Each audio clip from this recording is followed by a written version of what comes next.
Salut, c'est Brigitte Girard, et vous êtes sur ma chaîne dédiée à la cosmétologie, aux soins de la peau et du visage.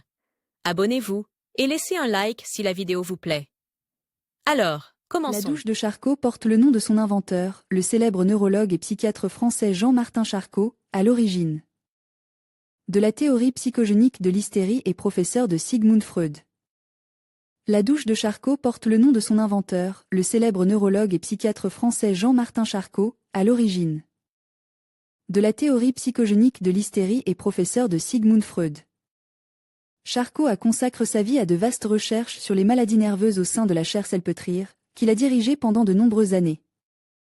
À l'origine, la douche de Charcot était un acte médical, utilisé uniquement dans les centres médicaux pour rétablir la circulation sanguine et renforcer l'immunité, et elle était prescrite uniquement par un thérapeute.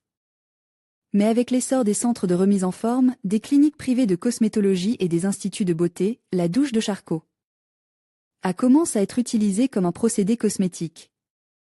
Bien que la douche de Charcot soit tombée dans la catégorie des outils cosmétiques, il ne faut pas oublier sa fonction première et ne jamais accepter de se rendre dans un institut de beauté pour une douche de Charcot, car le coût d'une telle intervention, même le plus bas, n'est pas une raison pour risquer sa santé.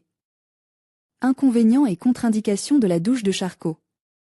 Bien que les procédés à base d'eau soient considérés comme utiles pour tout le monde, cette affirmation ne s'applique pas à la douche de Charcot. Il est déconseillé d'utiliser la douche Charcot en cas de perte de poids, pour les personnes sujettes au rhume, pour les personnes hypertendues en période d'exacerbation, en présence de maladies rénales, de maladies gynécologiques, de varices, pour les femmes enceintes et les mères qui allaitent. Tout d'abord, sachez que la peau immédiatement après l'intervention est rouge, car le sang afflue à toutes les extrémités, et c'est normal. C'est une des nuances qu'il faut accepter.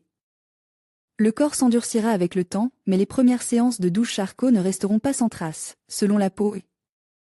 La pâleur, les petits hématomes caractéristiques s'exprimeront de différentes manières.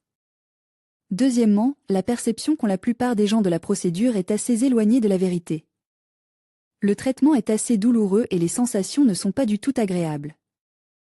Le seuil de douleur est différent pour chacun, et chez les femmes, il est encore plus déterminé par le cycle mensuel.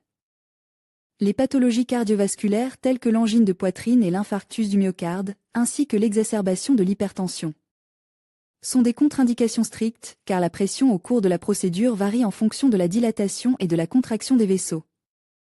La douche de Charcot est contre-indiquée en cas de fièvre lors d'un rhume ou d'une grippe, ainsi qu'en cas d'inflammation aiguë notée.